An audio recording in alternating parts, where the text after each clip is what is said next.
Hello, everybody. Welcome to the podcast. We're joined today by Eman Carlos, a man who is making a great reputation for himself inside and outside the ring. How are you today, brother? I'm good, man. Yourself? Yeah, no, I'm excellent. I'm stoked that you're here. I'm happy to be here. Thanks for having me. Yeah, I've been trying to get you in for a few weeks, and finally our schedules both. Yeah, I know we've been in talks for a while, but we're here today. Yeah, what are you up to at the moment? No, not much. I'm a bit on a break at the moment.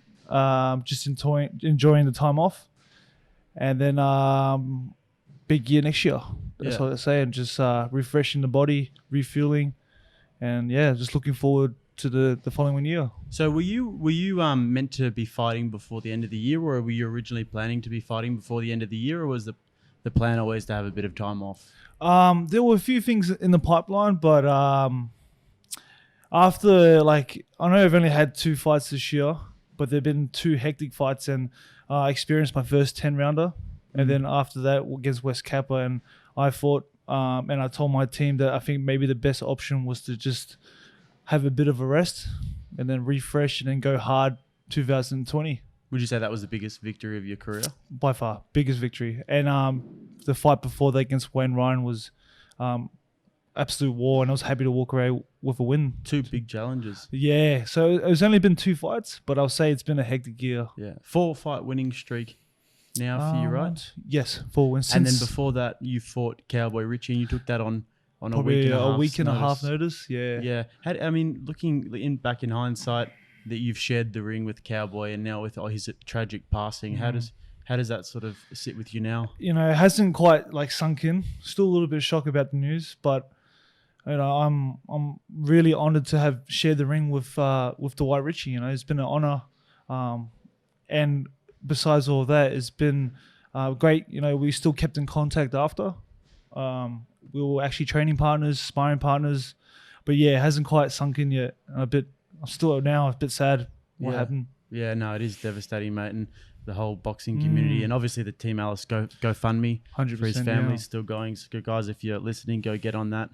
But on a different note, mate, I'm interested to know how your journey with boxing started. I know you were playing rugby league for a little while, and you even played for Storm under 20. Yeah, so I represented Storm.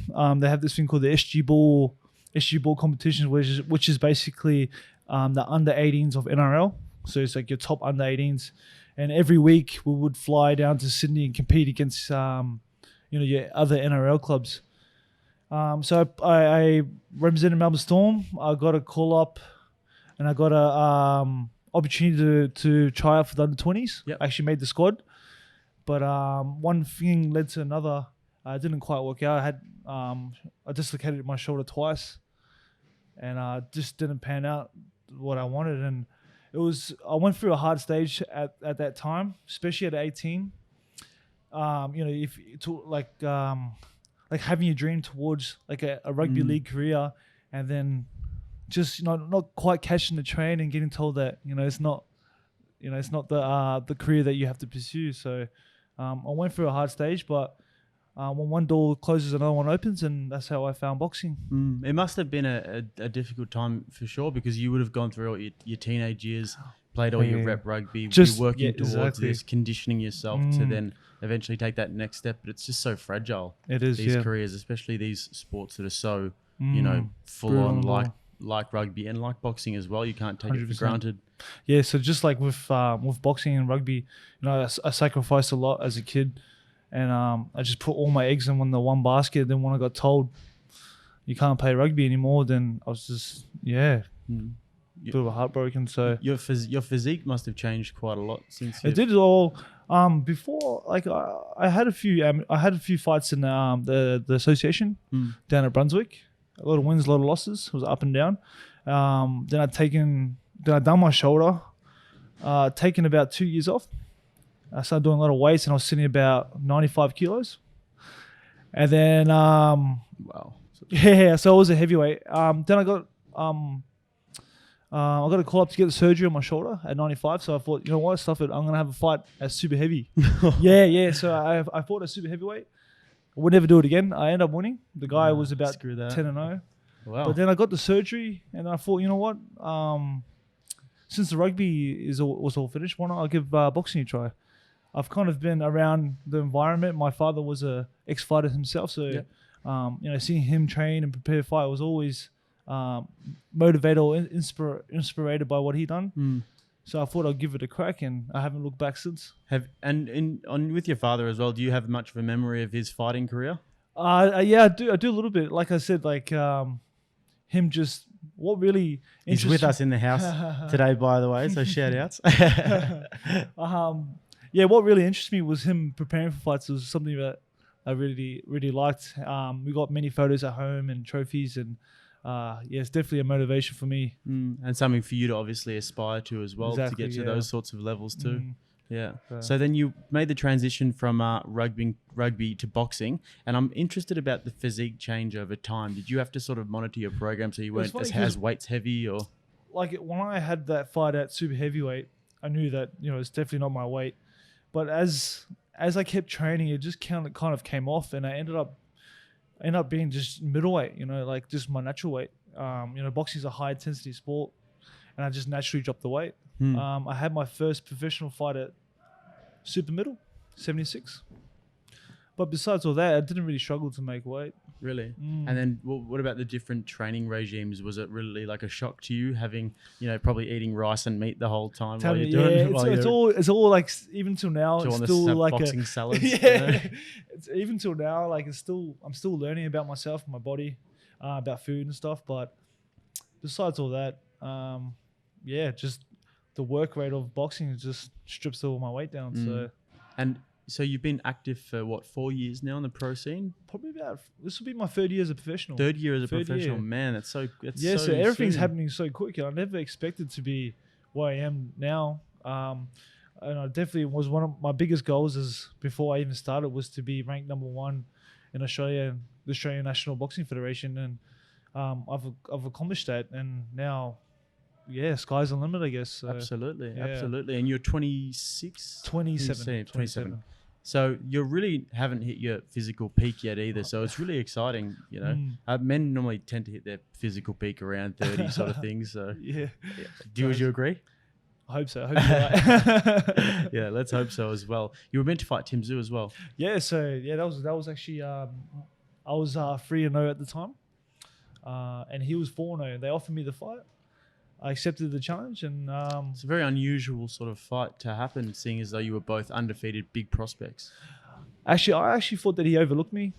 He was meant to travel down to Victoria, and I think he was looking for someone that he could, I reckon, beat pretty easy. So they offered me the challenge, but unfortunately, it didn't work out.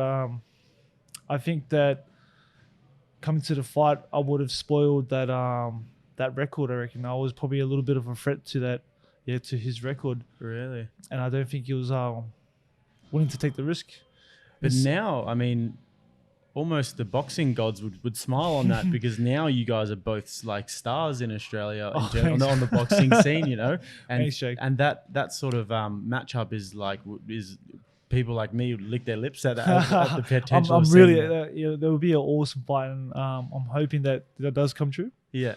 But if it does, it does. But yeah. So one of the things about your style that people really do love that does make you a really popular figure and has built you a big fan base is your sort of flamboyant style, walking out towards the ring and the fact that you bring your heritage with you as well. Tell us about that and what that means to you. I love my Mexican fighters, and I always see them walk out in their, the sombreros, the ponchos, and I thought like, why not represent my culture a little bit similar to like that with the headpiece and the island drums, and use that vibe, use that energy when I go in towards the ring, just like your Mexican fighters, and bring a little bit of heritage and culture into it. And how do you find that people respond to that? It's really good. Like I just feed off the energy. As soon as I hear the drums play, as soon as I walk out, I can see like all the people look and go, wow, look at this kid, and it gives a bit of attention and it builds a bit of hype.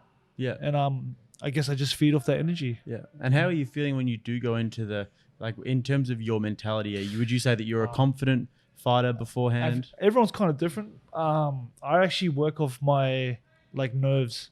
The more nervous I am, I reckon the more I fight better. people might work differently, but to me, nerves plays a big part. Keeps me alert, keeps me sharp. I was listening to Paul Fifield because I'm fighting on Friday, and I was listening to Paul Fifield talking to all of us who are fighting on Friday for the FightFit challenge, and he was saying, you'll never feel so alive as when you're fighting. Man, I tell you now, there's no better feeling. You can't get no feeling anywhere besides in that ring. Oh, absolutely. There's something about it, and it's an addictive feeling. You just can't get anywhere else. And Paul said that it's important to feel those nerves and embrace those nerves and then grab it, grab them and really own them, as opposed to letting them stop you from doing what you want to do. Yeah, he's exactly right. That's how I put it as well. Yeah. Would you say that that's something that you try and really grab onto and feed exactly off? That's exactly what how I would picture it towards a fight. Is just really taking the atmosphere, lights, cameras, and action, all the cameras and stuff, and just feeding off that energy. What about past fighters and current fighters? Is there anybody that you sort of look at and you love watching them fight, or you love the way they go about it? I'm a big fan of fighters that have a bit of character behind them. They can actually talk the talk and walk the walk. And but besides all that, I have many different fighters that I like, and I think that's what creates my style a little bit. I take a little bit from everything and adapt it to what's me. Yeah. So would you say that in terms of character and stuff, you'd look at guys like Muhammad Ali? Yeah, Muhammad Ali, a little bit of aggression like Mike Tyson. Actually, I'm not. It really depends on how you put it, but I like a little bit of the trash talking, like Conor McGregor, even though he's MMA. But I like that kind of stuff, and I find that very entertaining. Yeah, it is, and I think that's what people want to see as well, because as much as a fighter, you can appreciate the respect between them. Yeah. As a spectator, you kind of want to see a bit of argy-bargy. Yeah, exactly. It's entertaining business. So. Do you watch UFC at all? I watch a little bit, but not really. I'm just a massive boxing fan. So, really? So you watch it? You watch the Australian boxing, international boxing, massive Australian boxing, world boxing. And is there anybody you really want to get your hands on in the Australian scene? If Santa gave me a wish list, it would just have to be the top guys on top of the ladder. I've taken on Wade Ryan, Wes Kappa, and now I'm just looking forward. So I'm looking at your names, like your big names, like Jeff Horn, your Mike Zarafas, Tim Tszyu, Tommy Brown, anyone who's in front. I'm looking to fight and hopefully get the opportunity to. Christmas is coming up, mate. So fingers crossed. So what does 2020 look like for you then? I know you're still working. Tell us about your sort of work. I'm still working. In the factory, forklift driving down there. It is getting a bit hard, especially finding time off work. The last 2 fights that I had, I've taken basically 3 months off work unpaid. Now I'm just trying to find works is. I understand where they're coming from. I don't think they can give me the time now. But taking these bigger fights ahead, especially like your guys who are on top of the ladder, I can't afford to work and train at the same time. So shout out to all my part-time fighters. The struggle was real. Oh, absolutely. That's the main concern really. Just trying to get out of work. You spend 8 hours, 9 hours on your feet, and then you're training. And I feel like that I'm not feeling my full potential. Oh, yeah. Yeah, man. But hopefully we'll get there. It's just not. That's why people think, oh, why do Australian boxers not able to kill it on the world stage? Well, you're like living proof of why, because they should be getting sponsorships. They should be sponsored as an amateur, and then all the way through, and we 100%. Should be looking after our athletes. But that's a different. I could beef about that all day. But I had Jade Mitchell a few weeks ago, and he really drew a line in the sand after he had a loss to Ryan Breeze. His only loss of his career, and he sort of just said, I'm going to just go all or nothing now. But that's obviously much easier said than done. Exactly right. It's a bit hard now. So I got like just like anyone else, bills, I got a mortgage and stuff. But hopefully one day that, I can do something that I love full time. And that's definitely, my dream. But we'll get there. Yeah. Do you see yourself entering that world, in the next few years in terms of like being able to like live off boxing? 100%. Like I said before, having that when I turned pro, having that goal to become just ranked number 1 in the Australian national boxing record, that just goes to show that I've accomplished that dream. And I never thought that I would have come this far, but look at me now. I'm very blessed, and so hopefully, the sky's the limit. Since after that, I've achieved that in such a short amount of time, 3 years. Who knows? It really is quite amazing. You burst onto the scene in a big way. It's been happening really quick, and man, I'm just loving the journey. Like moments like this, I will cherish. Like I really enjoy it. Man. I cherish it more than anyone. It's amazing. Thanks, Jake. And do you think that your training like is particularly like rigorous? Do you like to really push yourself, and that's why you've achieved these results, or do you reckon it's a natural athleticism that's pushed you along? Or I'm a big believer in hard work. Hard work pays off. But like I said before, like each fight that I get, I just learn, and we just become better and better each fight, and the preparation becomes better, if it makes any sense. I also got a great stable down at the Beast Fight Club. We've got a few other pros and amateurs, and we've got a good team environment, and we all feed off each other. I also do a lot of sparring with Campbell Somerville, and just seeing him work, how hard he works, is definitely something that I inspired to do as well. He was an Olympic amateur, wasn't he? I think he was Commonwealth. That's right. And just to see him come to the gym and doing a lot behind the scenes, not at the gym, is definitely an eye opener for me, and pushes me to be something like that. What's he up to at the moment, Campbell? I think he's actually fighting. He's fighting this weekend. Yeah. They got the Olympic trials. So he's looking to get on that Tokyo 2020. He's looking, yep. So I think it's all happening this weekend. So amazing. Yeah, a lot of my mates are doing. Good luck, brother. Good luck, mate. And also Harry Garside. Yeah, I've seen that. Yeah. He was on the show a few weeks ago. What an awesome kid, man. He's got a massive future ahead of him. He's gonna. And I really like Harry. Yeah. He's got that southpaw unusual style, but I'm a big fan of him. So hey, Harry. Hops around. Another shout out I got to give is my boy Jason Mallier as well. You Jason, what's up? Yeah. Have you seen much of Jason? No, not too much. He's good, man. He's Australian champ as well. I look out. Went to Russia, and that's an exciting thing, man. We've got so many guys coming up. Exactly, man. There's definitely talent here in Australia. And young pros as well. Yeah, both amateur and professional. So yeah. So is there anybody else you reckon we should be looking out for? I know there's a few. No disrespect. There's a lot of few guys coming up in the rankings that are going up really high, and maybe might be in the picture. But I'm just looking forward, as in the fight. So looking forward at those top guys. Like I've moved up. I've taken the risk fighting like guys like Wayne Ryan and Wes Kappa. I think I deserve someone. Oh, no disrespect, but anyone. I'm looking forward, to progress in the future. Yeah. And then what about traveling, man? Have you done much of that, or is that something you'd look to do with boxing as well? That's something definitely I would like to do with boxing. Traveling the world and doing what you love is something definitely on the bucket list. Have you been overseas much? I've been to just New Zealand somewhere, but not anywhere. I wouldn't mind looking at the States. That'd be something good. Nice. Las Vegas. Oh, maybe one day. How good would that be? Oh, dream come true. I'd love that to eventually get over to the States and just watch a fight one day, because awesome. The atmosphere in those stadiums, and you look especially like when guys boxing's so big over there. It'd be awesome. So like Canelo when he fights. Oh man, even in the UK as well, it's great. Exactly. When you get those London shows. Even just going down to like the TMT gym, wild card. Be awesome. Be an awesome experience. I wonder what it would be like compared to here, because we've got a good culture here, and the boxing gyms are great, but over there it's like those like places are like just revered. I think it'll be like something like, this is what I've never been, but I personally think that boxing is like AFL here. It's just everywhere, and they just love their sport. They love their boxing. Yeah, and for a guy like you, I mean, no offense or anything, but a lot of Australians wouldn't know who you are.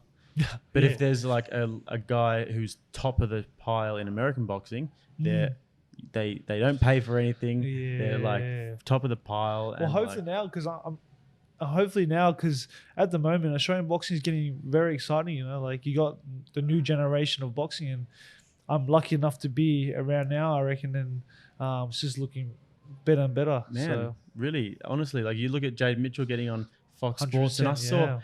Man, I couldn't believe my eyes. I saw Harry Garside on 7 News the other day. Yeah, doing ballet. I've seen that, doing ballet. I'm like 7 News and Fox Sports. Yeah, so it's slowly making a bit of wave. Boxing, hallelujah. Yeah, about time. Yeah, exactly right. Exactly.